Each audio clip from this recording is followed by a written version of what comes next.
Камбоджа – страна, бережно хранящая память о былом величии своих предков. Тут среди древних руин все еще живет дух некогда могущественной цивилизации, а местные люди продолжают чтить многовековые традиции и следовать древним ритуалам. Всем привет из Камбоджи! Меня зовут Серж, и я живу в странах Юго-Восточной Азии. В этом видео я поделюсь своими впечатлениями от города Сием-Рип и расскажу, почему этот город в Камбодже туристы посещают чаще всего. Ну а прежде подпишись на канал и жмякни колокольчик, чтобы не пропустить новые выпуски.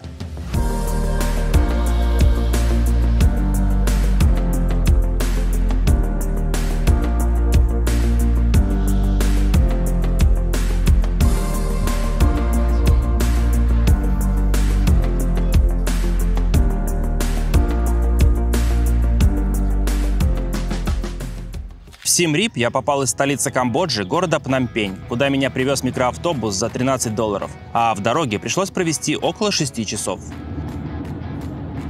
По приезду в Сием-Рип я заселился в заранее забронированную через Airbnb квартиру. Эта отличная, просторная студия на 3-м этаже с кухней и большим балконом обошлась мне в $21 за ночь. И, наверное, это лучшая Airbnb-шная квартира, которая у меня когда-либо была. Забегая наперед, скажу, что хозяева предложили арендовать мне эту квартиру за $200 в месяц, если бы я решил остаться тут на долгий срок. Сием-Рип находится примерно в 300 километрах к северо-западу от Пномпеня, столицы Камбоджи, а население города составляет больше 200 тысяч жителей. Тут нет пляж, гор или водопадов. Так зачем туристы со всех стран мира едут в этот город? Все дело в том, что всего в 10 километрах от Сием-Рипа расположены руины Анкора, древней столицы Кхмерской империи, некогда могущественной и высокоразвитой цивилизации, существовавшей с 9 по 15 века нашей эры. Побывать в Камбодже и не посетить Анкор – это преступление против здравого смысла. Сейчас от некогда могущественной цивилизации, любившей запечатлеть свое величие в грандиозных религиозных сооружениях, остались лишь памятники архитектуры в виде разрушенных временем храмов. Однако даже они позволяют в полной мере оценить, насколько впечатляющим было это место в свою золотую эпоху. Тут на площади в около 400 квадратных километров расположены руины более сотни крупных и несколько сотен мелких храмов, многие из которых продолжают находить и по сей день, что делает храмовый комплекс Анкор самым большим религиозным комплексом в мире. Но что все эти храмы тут делают? Для ответа на этот вопрос давайте вернемся на 1200 лет назад. В 802 году нашей эры правитель древних кхмеров Джаяварман II на горном плато Кулен, что находится на территории современной Камбоджи, провозгласил себя Девараджей, то есть персоной, особо приближенной к богам. Эта дата и считается датой основания Кхмерской империи. Именно он зародил традицию строительства величественных храмов, символизирующие духовное и политическое могущество правителя. И хоть какие-либо грандиозные постройки со времен этого царя не дожили до наших дней, так как при нем в основном строили из дерева, но его последователи уловили концепт и включились в челлендж. С тех пор в Анкоре правители стали активно соперничать друг с другом в строительстве храмов. Для них это было не только вопросом религии, но и способом продемонстрировать свою власть, божественное покровительство и оставить наследие. Этот архитектурный баттл шел веками. Каждый новый правитель не просто строил храмы, но и пытался превзойти предшественников по размаху, стилю и масштабу. В итоге Анкор стал не просто столицей, а самым крупным религиозным комплексом в истории человечества. Кхмерская империя объединяла обширные территории современных Камбоджи, Лаоса, Таиланда и Вьетнама. А население ее столицы, Анкора, на пике своего могущества составляло больше 1 миллиона человек, что делает Анкор одним из крупнейших мегаполисов своего времени. Для примера, население Константинополя было почти в 2 раза меньше. Технологии древних кхмеров были одними из самых передовых и уникальных в мире для своего времени. Их фишечкой была разветвленная и невероятно сложная система каналов, искусственных водохранилищ, плотин и ирригационных систем. Дело в том, что климат в Камбодже достаточно специфический и делится на ярко выраженные сухой сезон и сезон дождей. В сезон дождей многие районы подвержены затоплению, но древние кхмеры, используя систему каналов и водохранилищ, научились управлять этой особенностью региона. Их система обеспечивала водой Анкор в сухой сезон и отводила избыток воды в сезон дождей, предотвращая наводнение и эрозию почвы. Такая система способствовала развитию сельского хозяйства в регионе и обеспечению города питьевой водой. Все эти огромные озера, которые вы можете видеть в Анкоре, не что иное, как искусственные водохранилища, построенные древними кхмерами 1000 лет назад. Они и сейчас имеют правильную геометрическую форму, если смотреть на них с высоты птичьего полета. Эта система каналов и водохранилищ была тщательно спланирована и строилась с учетом особенностей ландшафта и сезонных колебаний уровня воды. Каналы в Анкоре также играли важную роль в транспортной системе и в логистике. Они были частью разветвленной сети водных путей, обеспечивающей передвижение товаров, людей и строительных материалов. Дело в том, что большинство храмов Анкора были построены из песчаника. Камень добывали в карьерах на горном массиве Кулен, это примерно в 45 километрах от Анкора. Затем его по системе каналов доставляли в город к месту строительства. Благодаря своим технологиям древние кхмеры подгоняли каменные блоки с такой точностью, что их конструкции сохранились до наших дней без использования цемента или связующих растворов. А теперь взгляните на все эти барельефы, украшающие храмы. Даже спустя века они поражают своей детализацией.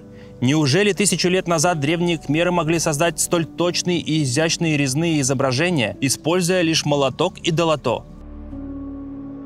А что, если они владели какими-то утраченными технологиями, тайна которых до сих пор остается неразгаданной? Многие секреты Анкора до сих пор ставят ученых в тупик. Но в то время как храмы Анкора возводились из камня, жилые помещения строились из дерева и не дожили до наших времен. Именно поэтому теперь кажется, что в Анкоре были одни сплошные храмы.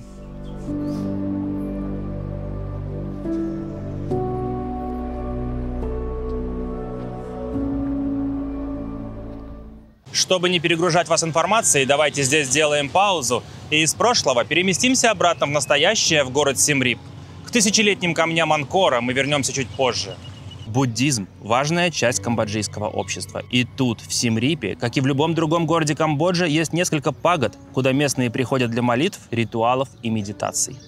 Посещение пагод – отличная возможность познакомиться с традициями страны, ее культурой и архитектурой.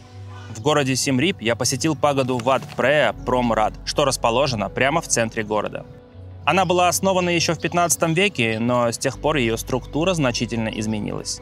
Сейчас главное здание пагоды – это результат расширений и реконструкций. Будете в Siem Reap, не забудьте сюда заглянуть. После жаркого дня, проведенного среди руин Анкора, гости города собираются на Пап-стрит. Эта улица является самым туристическим местом не только в Siem Reap, но и, наверное, во всей Камбодже. Тут шумная, оживленная атмосфера из баров, ресторанов, магазинов, ночных клубов и фудкортов, между которыми снуют стаи туристов со всех стран мира. А атмосферу дополняют неоновые огни, фонарики, басы музыки и запахи еды, ведь Пап-стрит не только барная улица, но и центр гастрономического удовольствия. Здесь можно попробовать все. От классической камбоджийской кухни до западных блюд и уличной еды. Тут алкоголь льется рекой, а каждый первый водитель тук-тука, помимо обычных поездок по городу, предлагает вам купить запрещенные вещества или отвезти к барышням, специализирующимся на продажной любви. Впрочем, чтобы они не приставали, я придумал лайфхак. Я купил специальную футболку с надписью «No tuk-tuk, no massage, no money», завидев меня в которой, они лишь хихикали и больше не приставали. Сразу за Пап-стрит, ближе к реке, есть фудкорт с блюдами традиционной кхмерской кухни. А если перейти реку по мосту с сердечками, то можно найти большой рынок с сувенирами, национальной одеждой и разными экзотическими товарами. Достаточно интересный рынок. Тут много картин и скульптур в традиционном кхмерском стиле. В основном, конечно, отсылающим к Анкору. Но что меня удивило, так это продающиеся тут настойки из змей и скорпионов.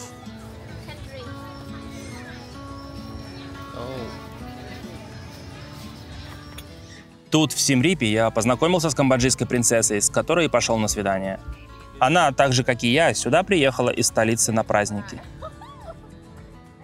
Но давайте вернемся к тысячелетним камням Анкора. Семья, у которой я снимал квартиру, также возит туристов на экскурсию по храмам Анкора. А поэтому рано утром дедулик на своей рикше повез меня покупать билеты в комплекс. Храмовый комплекс расположен примерно в 10 километрах от города Siem Reap. Но чтобы туда попасть, предварительно нужно купить билет. Кассы находятся не в храмовом комплексе, а в самом городе. Учтите это, если поедете в Анкор. Билет на один день стоит $36, но там еще есть опция на 3 дня за $62. И для особо упоротых камневедов на 7 дней за $72. Представляете масштаб комплекса, если для его посещения продают билеты аж на целую неделю? Одного дня мне показалось недостаточно, и я решил посвятить Анкору как минимум 2 дня, а поэтому взял билет за $62. Ну и дедулик зарядил $50 за то, что будет меня 2 дня катать по храмам на своей колеснице. Учтите, что многие сооружения – это действующие храмы, и для посещения их нужно соблюдать определенный дресс-код. Никаких голых плеч и ляжек, не искушайте богов, пожалуйста. За 2 дня с дедуликом мы объездили 15 храмов. Но чтобы не перегружать вас информацией, давайте я расскажу про свой топ-5. Прераб, или его еще называют храмом огненных закатов.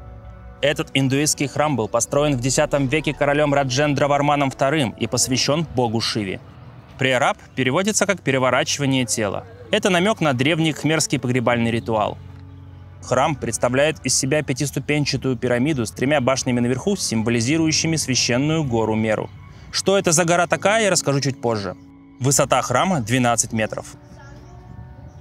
Из-за красноватого кирпича храм выглядит особенно эффектно на закате, когда солнце окрашивает его стены в огненно-оранжевые оттенки. Именно поэтому многие специально заморачиваются и приезжают сюда именно на закате. Я же подобным заниматься не стал и поехал смотреть следующий храм.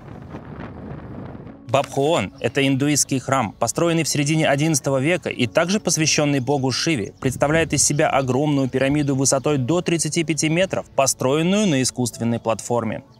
Тут нет каких-то узорчатых барельефов и скульптур, но если подняться на вершину, то с нее откроется потрясающий вид на джунгли Анкора и проступающие через них величественные сооружения, тысячелетия как оставленные богами.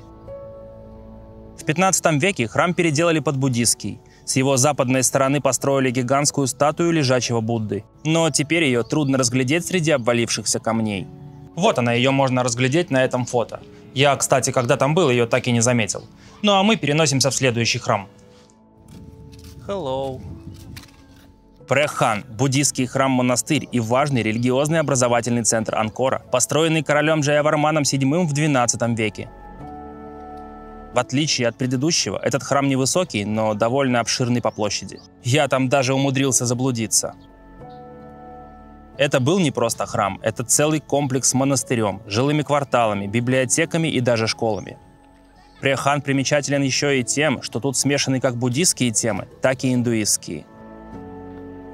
Тут уникальные барельефы, а сам комплекс укутан в густых камбоджийских джунглях, которые, стремясь поглотить некогда величественное рукотворное сооружение, корнями своих огромных деревьев пробивают каменные стены храма, создавая в этом месте особую атмосферу таинственности.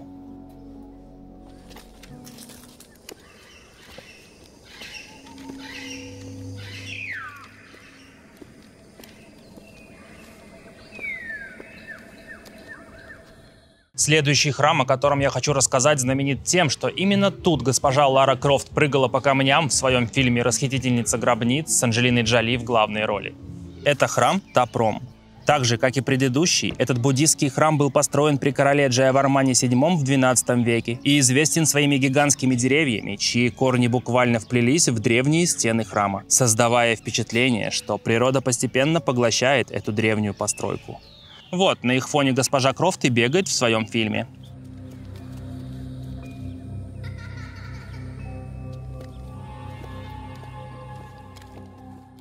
Храм служил не только религиозным центром, но также и крупным монастырем и университетом.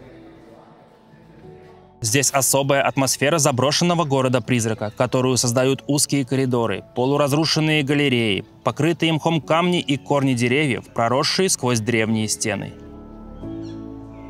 И несмотря на разрушения, многие из них все еще украшены барельефами с изображениями Будды, индуистских богов и мифических существ.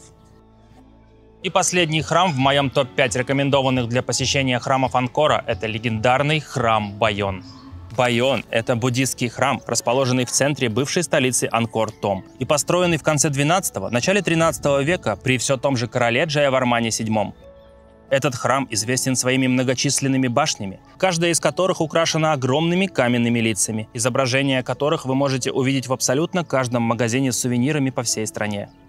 Лица на башнях этого храма – одна из визитных карточек Камбоджи.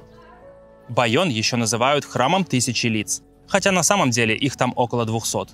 Ученые до сих пор спорят, чьи это могут быть лица.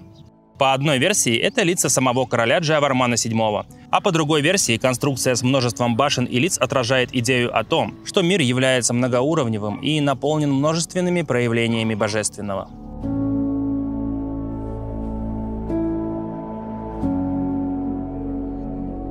Некогда величественное сооружение, стоявшее в центре могущественной империи, сейчас стало прибежищем для диких обезьян, радостно позирующим для камер туристов. А за последними со всех сторон наблюдают огромные каменные лики. Внимательный зритель, наверное, обратил внимание на то, что 3 последних буддистских храма, о которых я рассказывал, были построены при одном и том же короле Джаявармане VII в конце XII – начале XIII веков, а все те храмы, что были до него, являлись индуистскими. Это было связано с культурными и религиозными влияниями из Индии, и к тому времени индуизм уже глубоко укоренился в культуре и государственной идеологии. Именно поэтому все ранние храмы Анкора являлись индуистскими. Король Джаяварман VII сыграл ключевую роль в религиозных преобразованиях страны. Он был глубоко верующим буддистом, и его правление стало важным этапом в переходе от индуизма к буддизму в Кхмерской империи. Он сделал буддизм официальной религией, и именно при нем зародилась традиция строить храмы, посвященные Будде, а старые индуистские храмы переделывать под буддистские нужды. И хоть индуизм и отошел на второй план, но он никуда не делся. Уж слишком сильно он укоренился в сознании кхмеров. Многие элементы индуизма с его мифами, божествами и ритуалами остаются важной частью идентичности кхмерского народа и по сей день, что действительно смотрится очень интересно и самобытно на фоне преобладающего в стране буддизма. Хочу еще рассказать про один храм, который не вошел в мой список по причине того, что он находится за пределами Анкора, но он определенно стоит упоминания. Бантей Срей – один из старейших храмов Камбоджи. Он был построен в конце X века в период правления короля Джаявармана V. Храм посвящен индуистским богам, в частности Шиве, а также богине Тара. Он расположен примерно в 25 километрах от центра Анкора, и в отличие от других храмов в Анкоре, Бантей Срей был построен не из больших каменных блоков, а из более мелких и тонко отшлифованных кирпичей, что позволило добиться поразительной точности в деталях. Это небольшой храм, но он примечателен своими детализированными рельефами и резьбой по камню, которые тут покрывают стены и колонны. Рельефы на стенах настолько изысканны и выполнены с невероятной точностью, что их можно считать произведениями искусства.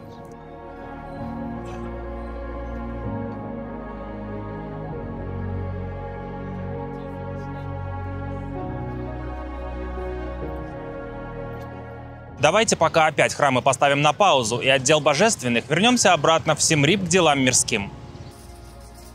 Недалеко от моих апартаментов был большой супермаркет, и, приезжая в новую страну, мне всегда любопытно узнать цены на продукты в ней. Давайте пробежимся по супермаркету и узнаем, что тут почем. Благо, все цены в долларах, и доллары в Камбодже в ходу наравне с национальными риэлями. Крабовые палочки 250 грамм – $1.95. Сосиски 1 килограмм – $5.50. Ветчина 500 грамм – $5.50. Суповой набор из овощей и свиных ребрышек – $2.50. Удобно, кстати, придумали. Свинина 1 килограмм – $6.50. 1 килограмм говядины – $12.50. Куриная грудка 1 килограмм – $4.39. Наши пельмешки из говядины – полкилограмма – $8. Лапша полкило – $3.30. Морковь – $1.50 за килограмм. Перец сладкий красный – $3.20 за килограмм. Капуста – $1.50 за килограмм. Лук – $1.60 за килограмм. Картошка – $1.80 за килограмм. Помидоры – $2.95 за килограмм. Яйца куриные – $1.70 за 10 штук. Сыр моцарелла – 1 килограмм – $15.90.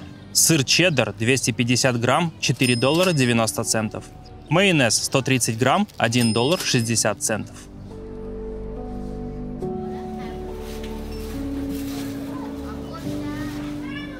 Итак, что получилось?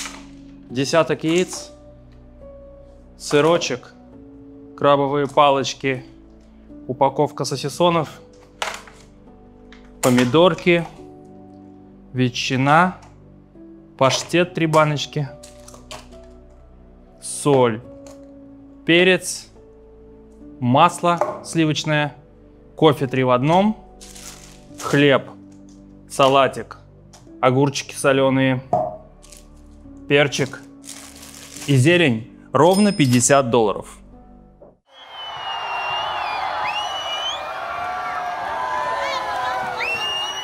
Тут, в Сiem-Reap, вместе с камбоджийской принцессой, я встретил Новый год. Оценили, да, с какой скоростью я делаю ролики? В этом городе нет более подходящего места для того, чтобы встретить ночь, чем Паб-стрит. Туда-то после заката мы и отправились. Недалеко от Паб-стрит есть фудкорт с традиционной кхмерской кухней, где моя камбоджийская принцесса научила меня правильно открывать и есть ракушки. Камбоджийские семечки, как я их называю. Впрочем, на ужин мы взяли не только их, но и что-то более привычное. После ужина мы вернулись на Паб-стрит, куда, пока мы ковыряли ракушки, стягивалось все больше и больше народа. А разного рода сомнительные персонажи в эту новогоднюю ночь готовились заманивать в свои сети подвыпивших туристов. Тут, для синхронизации настроения с прочей кутящей публикой, мы поднялись в один из баров, что находился на 3-м этаже. Отсюда весь Паб-стрит с его неоновыми огнями, басами и толпами гуляющих людей был как на ладони. Проведя тут какое-то время, зарядившись позитивным настроением и уже достаточно синхронизировавшись с окружающей атмосферой, мы решили сменить обстановку. Но идти через Паб-стрит становилось все сложнее и сложнее из-за стремительно уплотнившегося людского потока. А до Нового года тем временем оставалось 2,5 часа. На этой хоть и веселой, но маленькой улице собрались не только иностранные туристы, которых тут и так полно каждый день, но и местные жители приехали сюда со всей страны, чтобы встретить праздники. Дальше идти сквозь толпу было просто физически невозможно. Мы застряли в каком-то открытом кафе, где нам и предстояло встретить Новый год.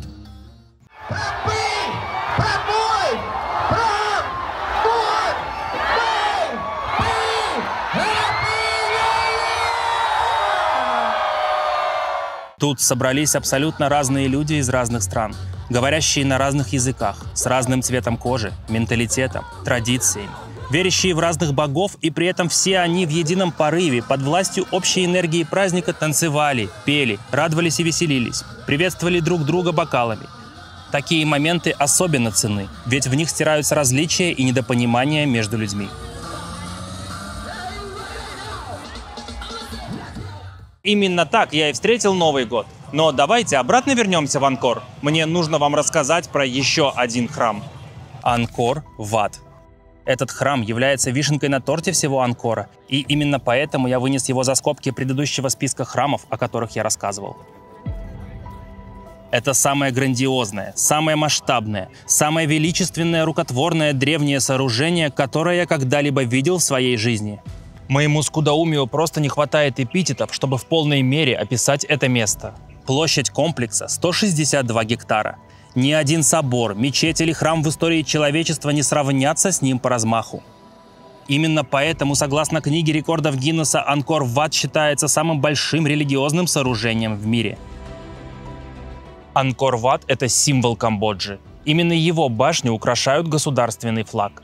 Построенный в XII веке по приказу короля Сурьявармана II, Анкор-Ват задумывался как индуистский храм, посвященный богу Вишну. Он отражает модель мироздания согласно индуистской космологии и состоит из нескольких уровней, на верхнем из которых возвышаются 5 башен в форме цветка лотоса. Центральная башня высотой в 65 метров символизирует гору Меру, священный центр вселенной в индуизме. На горе Меру, согласно мифологии, живут боги, а сама гора является осью мира. Главную центральную башню окружают 4 башни поменьше, символизирующие 4 стороны света – север, юг, восток и запад. Таким образом, вся композиция символизирует модель мира и идею гармонии. Вокруг всего Анкор-Вата прорыта гигантская система рвов с водой, символизирующая океан, который в индуистской мифологии окружает гору Меру. Но помимо символического значения, ров был частью сложной гидросистемы Анкора. Внешняя стена, что окружает весь комплекс, символизирует границу Вселенной и обособление сакрального пространства от обыденного. Анкор-Ват построен из песчаника, блоки которого вырезались за 50 километров от храма в горах Кулен и с помощью системы каналов при помощи барж доставлялись до места строительства.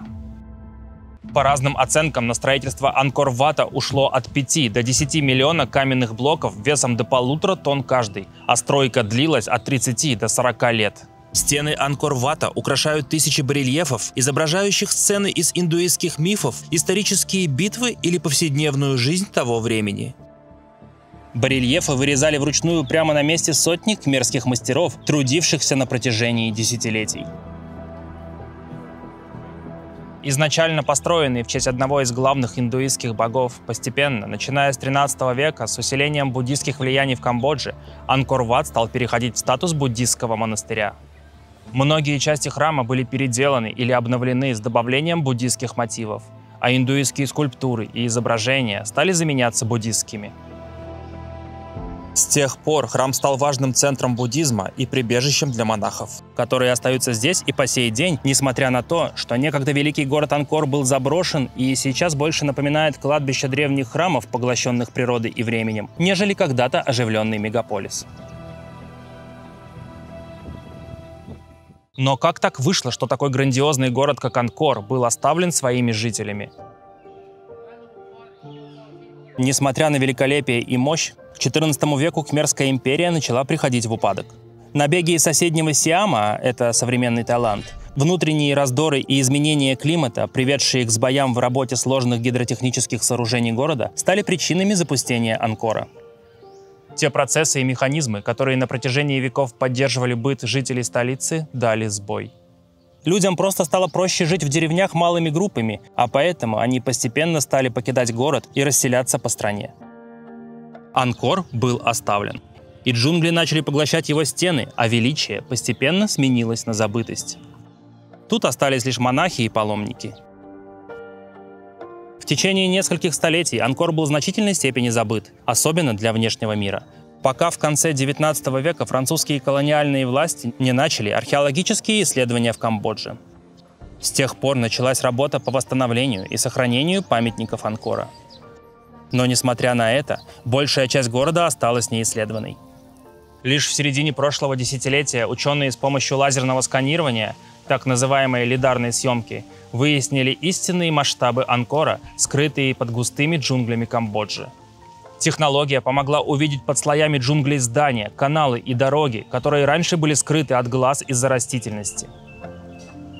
С помощью лидарной съемки были обнаружены сотни новых сооружений, включая храмы, жилые кварталы, плотины и ирригационные системы.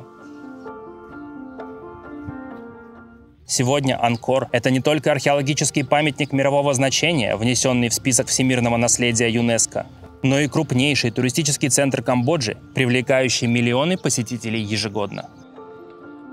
В последние десятилетия ведутся усилия по реставрации и консервации храмов. При этом соблюдаются принципы минимального вмешательства, чтобы сохранить историческую достоверность. Руины древнего города Анкор, его история, все эти храмы, культурное наследие – все это оставило меня под большим впечатлением, и если будете в Камбодже, вы просто должны посетить это место.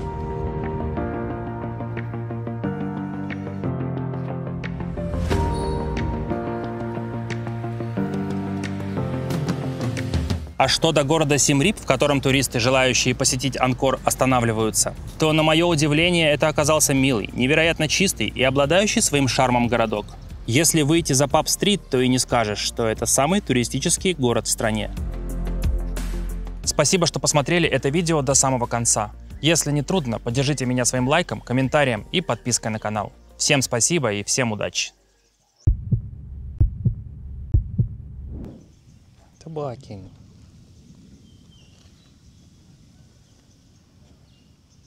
Тетя Мося.